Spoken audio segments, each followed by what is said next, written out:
This is Pukeology Podcast, where science meets your hilarious puke stories and the tips and tricks to stop that chuckle that you need. You never know what's going to spew out of her mouth. Here's my mama, Dr. Pukeology.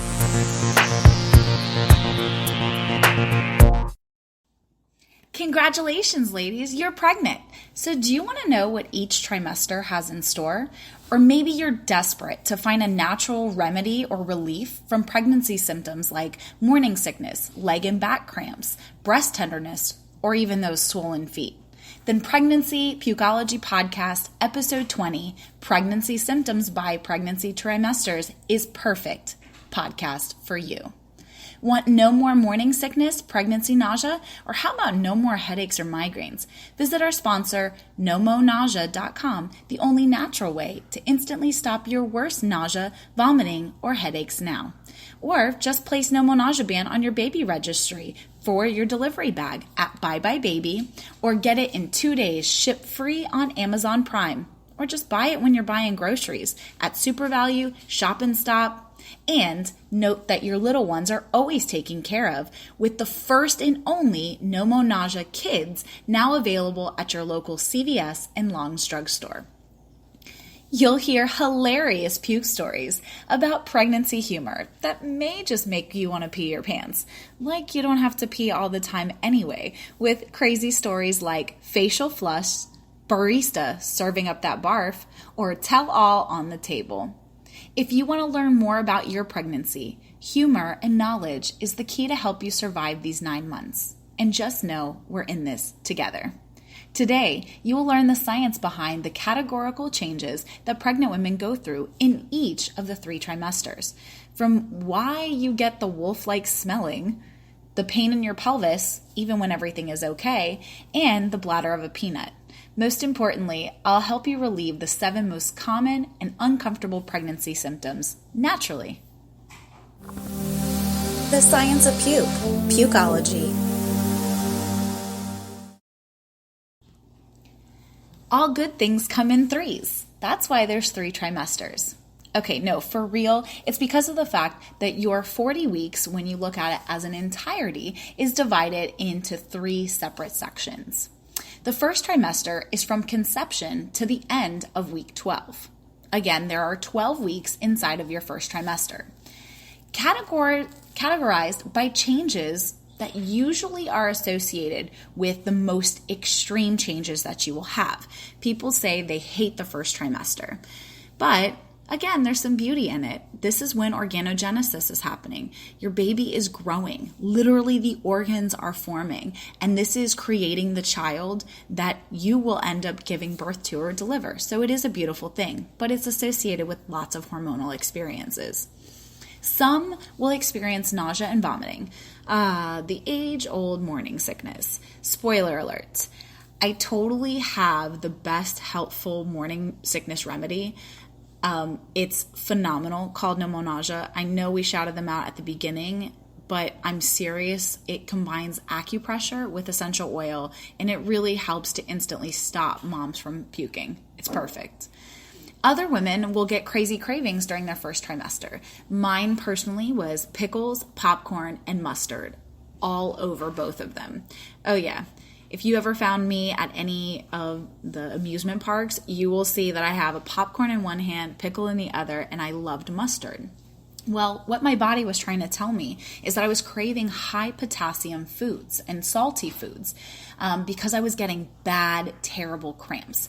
My foot cramps would actually wake me up in the dead of night, and they were so painful that my poor husband was trying to work them out, but he just couldn't. And it's because of the fact that my body was stealing all of those nutrients, the potassium, the sodium, things like that, and it was transferring them and utilizing them for the baby. So I was very deficient in them, hence why my diet went skyrocket when it came to those high potassium type items. Just to let you guys know, potassium inside of mustard is even higher, like quadruple that in which you get the potassium from a banana. So on high school football fields, for example, have you ever noticed the trainers keep mustard on the sidelines? It's because mustard has a ton of potassium and it can help to break up those leg cramps instantly. Remember, when anything's put inside of your mouth, it goes underneath of your tongue and it's considered what's called a first pass because of the fact that it goes through to your body system without passing the liver first. So you get the majority of the nutrients that you need. Those beautiful babies are stealing everything from you. Aw, isn't that nice? So it's not just your nutrients, but it's also your electrolytes. It's super important to drink lots of water to avoid dehydration during pregnancy. Anytime that you are outside, or if you're pregnant in the summer months, going to amusement parks, walking a lot, especially if you have a job like I do, when it comes to the hospital, walking around all the time, you can get very hydrated. So please make sure that you keep a bottle. They now have those really cool color changing water bottles that can actually tell you when it's been too many minutes that you haven't had something to drink. Aversions to food, and aversions meaning you are just disgusted by something that you used to love, and or you love something that you've hated your whole life. These aversions are very prevalent during the first trimester, and it's because of your heightened sense of smell. Even if food was an item that you basically loved before, you may form these aversions because your body doesn't need that nutrients, or it's craving something that you're not usually giving yourself. I want to give you an example. I basically became a vegetarian during my first pregnancy. I hated the way meat smelled. I couldn't fathom, or I couldn't get myself to eat them. And this uncontrollable feeling that I was having, it grossed me out. It actually gave me worse morning sickness. So I learned that I loved beans, and I loved a lot of other things that had high iron contents that I wasn't getting from meats. But I do have to say that I found after about my 6th week, I was able to eat some chicken. And that was only during lunch hours, because in the morning time, just high meat, high rich in protein just wasn't something that would sit very well with me. I needed a carbohydrate, something that your body can break down much quicker so that you don't give up your cookies. Now, I did suffer from uncontrollable feelings of exhaustion, and it hit me super hard in the first trimester. Ladies, this happens. Remember, we're making a human. What's your superpower? So we are literally super women, and we are creating a human being. So there are a lot of caloric intake that your body needs in order to fulfill you creating or you having another organ source. Remember that 20% of your blood supply goes to the baby first. And again, that supplies it nutrients-wise through the actual placenta itself. Think of how many calories you expend while you walk around. Now multiply that hundreds of times by making little organs. So understand that you're feeling tired for a reason. I don't feel like I got the typical first trimester mood swings, but that would be more of a question for my husband, which I'm sure he would agree with the statistics that many women in their first trimester get it. My body, in your body too, remember, they're dumping tons of hormones from overproduction. While each of these hormones do a little bit of something different, if you're really curious on each of the different hormones that your body naturally makes an abundance of during the first trimester, I actually did a podcast on it already. It was Pregnancy Pukeology podcast episode 13, Early Symptoms of Pregnancy. So you can press pause now, go over there, take a listen to it, because I don't want to necessarily repeat myself, but there's a lot of interesting hormones and hormonal reasons why you're puking your guts out. Second trimester, the golden period. It's like the Goldilocks, right? It's perfect. It's week 13 through 26. I've never felt sexier a day in my life than when I was in my second trimester. You're not too big, you're not too small, your boobs are nice and full, and you're just right, is kind of what I always say. This was my favorite trimester because I got to feel my little Karate Kid kicking, and it felt like a little flutter. I used to confuse this for gas the first time, and you're not really sure what exactly that flutter is. You could be confusing it for other things like, oh no, I'm just constipated or whatever that may be. And you'll start finding out when they tend to move more or less around the day. I know that both of my children loved it when I still went to dance class. And after dance class, they were just going crazy. And then they would fall asleep about 45 minutes later. So I found that doing an 8 o'clock dance class was perfect for me and my little ones because it would actually put them to sleep because they've gotten that physical exhaustion out. Now, it's interesting that they do start developing their little personalities inside of there even before they come out. So I always say just listen to your body, listen to your baby, because they will let you know what they like, what they don't like, and when they're most active. I know that my shirt would move like crazy with my son. He was literally a little karate kid, especially during lunch hour. So right after he was, getting something to eat, he was hungry, and then he would kind of take a nap. So again, figure out what your baby likes and what your baby does also. The only thing that I didn't really like about the second trimester was around my 13th week, I started getting round ligament pain. And the round ligament is actually on both sides and it's at your hips, or think of your pelvis if you were to put your fingers inside of your pelvis. It actually originates from the uterine horn, so from the base of the actual uterus itself and then exiting at the pelvis. So my body was trying to make room for my little one and my hips were moving outward with a hormone called relaxin. When you do that, you actually are stretching the ligament far past where it's supposed to go. And how does your body signal that? Pain. So remember that just because you're feeling a pelvis type pain, you're okay. That's normal. Your hips are shifting outward so that you can give birth to that beautiful baby. My morning sickness had actually stopped. But if you're not that lucky of a mama and you're still puking your guts out, I'm so sorry. You are a part of that 20% of women that will have nausea all day, all night, and all the 3 trimesters. I hate that they call it morning sickness. I think that was a term termed by men because it really should be termed all day sickness. And again, hyperemesis gravidarum, which I did another podcast on, you have to remember that is severe morning sickness in pregnancy, so bad so that you're hospitalized, you have to have IVs, and I do feel so sorry for those women. But the good news is they do have the no more nausea band, and luckily we've actually found that when you increase ketonuria, it's showing that your body is not breaking down protein as much, so that it actually is working. So try acupressure if you are suffering with hyperemesis. And you'll probably end up being prescribed other medications too, to be honest with you. The second trimester is also well known for headaches and migraines. Make sure that you stay extremely well hydrated, drink lots of water like we talked about in the first segment. And this was such a big topic that I actually had to dedicate an entire podcast to it. It's called Second Trimester Headaches and Migraines. Check out that episode 8, How to Cure a Migraine. And if you are one of those women who get terrible second trimester head pain, that's definitely what you want to listen to because it gives you a bunch of different natural remedies that you can try, especially because remember, ladies, Tylenol is your only friend.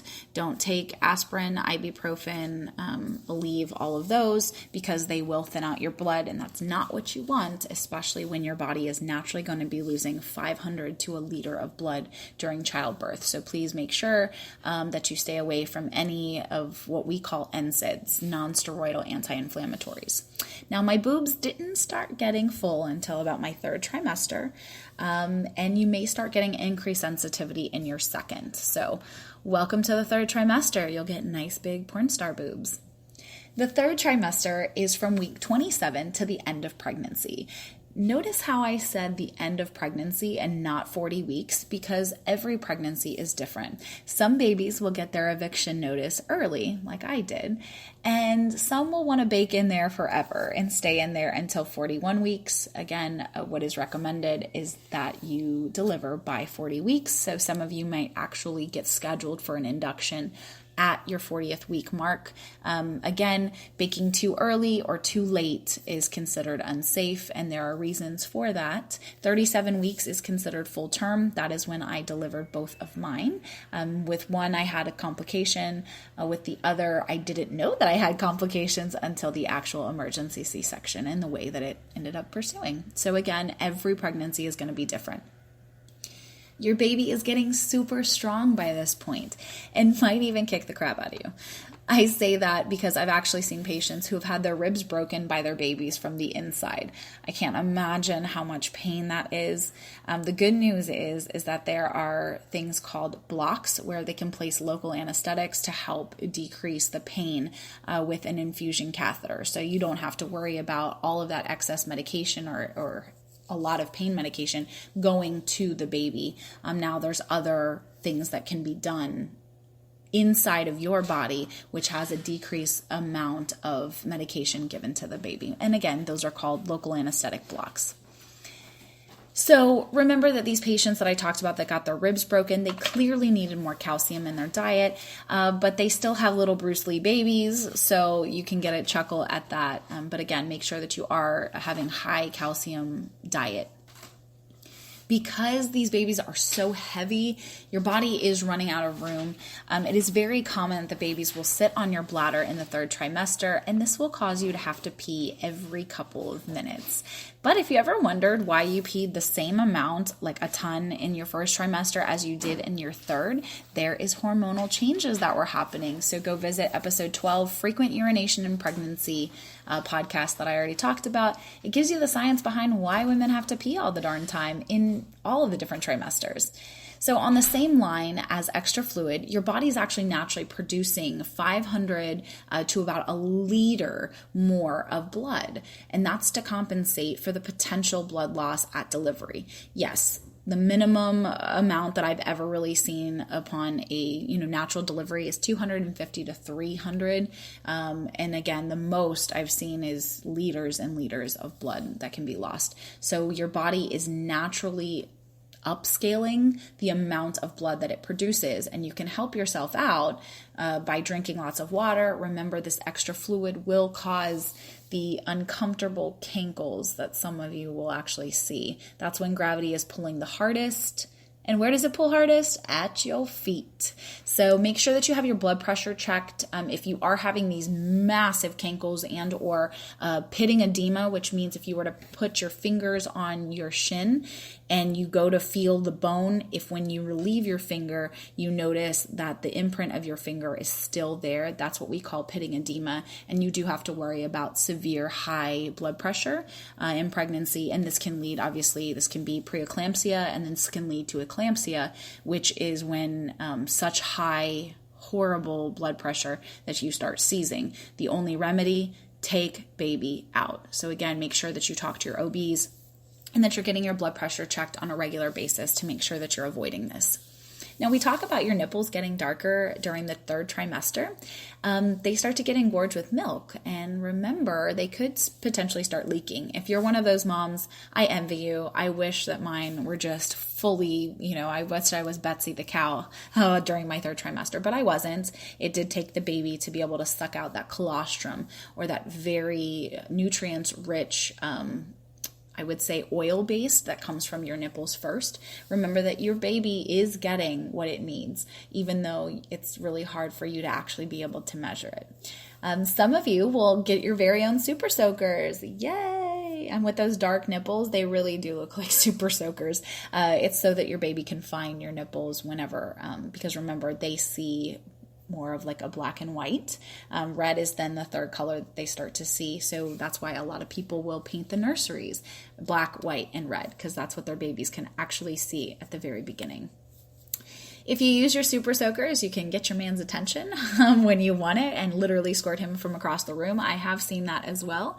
And remember, you don't just get one squirt pump, okay? It's not like it comes out of the middle. You have milk ducts all around your nipples. So when you squeeze it, it's kind of, I wouldn't call it a super soaker, much less like a water sprinkle system. You literally spray milk everywhere.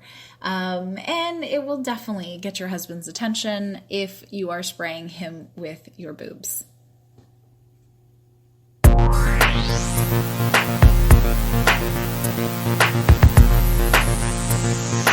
Throwing up on a Tuesday? One puke story. The worst part about barfing in a bathroom at the airport is the automatic toilets. So automatic toilets continuously flush, and it was flushing in my face. So I had a mixture of poop and poopy flush in my face. And the worst part is I peed my pants because I was gagging so hard and I was heaving so terribly bad that I literally was getting water spouted from below and above. My bag was already checked though, so I had no clean pants and I had to sit in my pee pants, and all I could do was wash my face from the continuous flush in the worst bathroom. Thank you so much for that awesome puke story. I travel all the time, and so I cannot even imagine traveling while pregnant. With my first, I was still working downtown and taking the bus to work. Turns out the bus makes me sick, and it still does. One day I got off 2 stops early because I knew I was going to hurl. So I ran into the coffee shop and I hurried and asked for the key to the bathroom. And the snotty little barista told me that I would have to wait in line on my turn and then buy something. I begged her. She resisted. Finally, she gave me the key. I ran to the bathroom, but didn't make it and ended up hurling all over the bathroom door. I bought a mint tea and apologetically tipped $20, which was huge money for me back then. I have never gone back to that coffee shop ever again. Thank you, Sarah T. from Seattle, Washington. That makes me giggle. The only thing that would make me think more is if it was wintertime, because again, when you have loads and loads of big jackets, I can't even imagine trying to clean that up. Thanks for your hilarious story. We took my sister and her husband out to lunch to tell them the big news that I was pregnant. But I didn't get a chance to make the announcement because I threw up all over the table while everyone was eating lunch without giving anyone warning. I've never been more embarrassed, and my sister came up and hugged me and said, "Congratulations, I know you're pregnant." Thank you, Erin A. From Edina, Minnesota. Do you have a hilarious puke story that you just can't wait to share, or share it with all of my listeners? Send it to me. Pukeology@nomonausea.com. Again, that's Pukeology @nomonausea.com. NOMONAUSEA.com. Or just tweet us at Pukeology so we can all have a great laugh together.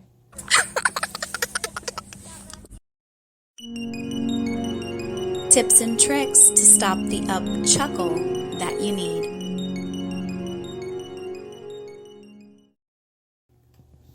So now that we've talked about why you get all of these wonderful, I say wonderful, and I'm being completely sarcastic, all these crappy things during the trimesters, but you do get a beautiful baby at the end of it. So it is work so well done. But now I'm going to give you those tips, the things of how to stop all of this crap from happening naturally, or at least avoid it from getting super bad. So number 1 is, how do I stop leg cramps during pregnancy? Number 1, buy a good prenatal vitamin. I'm going to say it one more time. Buy a good prenatal vitamin. I actually created an entire podcast on prenatal vitamins and what they each should have because it was such a highly discussed topic. Make sure your vitamin has high concentrations of magnesium and calcium. Listen to that episode 3, like we were talking about, why take prenatal vitamins, to see all of the benefits of getting a proper nutritional supplement. Again, please make sure that it has a stool softener, or at least that it helps you to use the restroom. We didn't talk about that as much, constipation, but it is definitely something that you will experience throughout your pregnancy. And if you have a C-section, make sure that they're giving you a stool softener in the hospital, because you will not be able to poop because they've just filleted your muscles, FYI. Number 2, walk or exercise daily. Make sure that you stretch your muscles and whenever that they are nice and hot. This will help to avoid leg cramps and will also help to increase the amount of blood flow that you get going back and forth from your feet all the way back up to your head.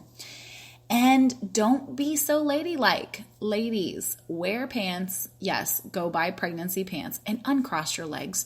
It will help your blood flow. That's also the reason why they say whenever you're at the doctor's office, please don't cross your legs while you're having your blood pressure taken, because it can give you a falsely high reading. Remember, crossing your legs thus basically brings your knees closer to your head, and it will increase and shoot up your blood pressure. So you don't want to do that, especially if you have preeclampsia. Does pregnancy burn calories? Yes! Yay, it does. A sedentary pregnant woman needs about 1,800, that's 1,800 calories per day. Most doctors will tell you to eat at least 300 extra calories while you're pregnant daily. That's a yogurt and a piece of fruit. So remember, ladies, you're not eating for two. Don't double everything. You only really need something nutritious. That's 300 calories more per day. And again, the perfect amount of weight gain is going to be different for everyone, but it usually is within that 25 to 35 pound range. How to stop morning sickness? Well, natural is always best. Foods like ginger, lemons, the pectin of apples, it's actually very helpful. Have you ever gone on a cruise ship and seen that they have these beautiful green apples that are sitting there? Well, the pectin of the apples are actually shown to help decrease motion sickness, and they also help for pregnancy morning sickness as well. Me personally, I did not want to put anything in my mouth whenever I was sick. So because anytime that you do put in anything in your mouth, whether that's gum or even water, for example, your stomach actually increases the amount of stomach acids. And I know that pregnancy is usually associated with a little bit of acid reflux. So I personally, I used to keep Tums next to my nightstand to make sure that I would be able to pop a Tums whenever my acid reflux was higher, especially when I was laying down. Try to sit yourself up whenever, like 2 pillows or so. It'll help to give you better oxygen during your sleep, but even more importantly, it keeps those stomach acids down. Try acupressure. At the wrist, there's a point called the P6 point. It's located 3-finger distance above your first wrist crease and in between your first 2 tendons. And again, you can move your pointer and your middle finger tendon, and you can actually feel it. So you apply pressure for 5 minutes at a time, and get some peppermint oil. Again, remember that acupressure works in about 45 minutes to increase your body's natural anti-nausea hormones, helping you to not be sick and not get morning sickness by placing the band on the night before. P6 acupressure point has been equivalent to the effects of Zofran. Zofran was the most commonly prescribed morning sickness medication a few years ago, which has been linked, unfortunately, to birth defects and heart problems in children of mothers who were medicated during their pregnancy. So be careful. Always try natural remedies first, because it could have negative side effects and birth defects on the baby. Peppermint oil is a perfect example of how, when it's smelled, using that aromatherapy actually helps to stop vomiting in an immediate way. Guess where's the fastest way to your brain? It's through your nose. Each technique is about 50% effective at reducing morning sickness. And now Nomo Nausea Band has made it even easier by combining these 2, acupressure and essential oil of peppermint oil, into a stylish waterproof wristband that's clinically proven to stop 80% of your worst pregnancy upset stomach. So hurry on over to nomonausea.com and buy one today. Well, how about to stop that round ligament pain?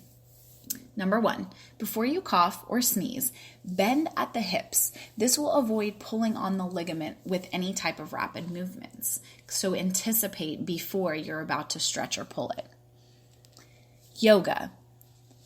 Yoga keeps your core muscles strong and helps you to stretch these muscles in a controlled fashion. Notice how I said controlled fashion. When everything is nice and warm, you're able to stretch a little farther past your limits, and it allows you to safely be able to control your muscles.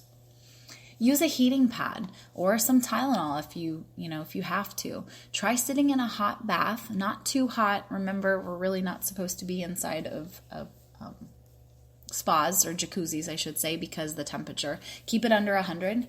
And again, using some heated up washcloths works really well. So put some inside of the microwave, like after you've wet it, and then put it at the bend of your hips. Again, notice that I said Tylenol, Advil, or ibuprofen are those NSAIDs that we talked about before. High inflammatory or anti-inflammatory drugs can actually cause miscarriages during early pregnancy. And late pregnancy, it's been associated with fetal abnormalities. This will also decrease your platelet functioning, so it won't allow you to coagulate or to bring those blood vessels, I guess you could say, together so that you don't have a risk of bleeding out during the actual delivery of the baby.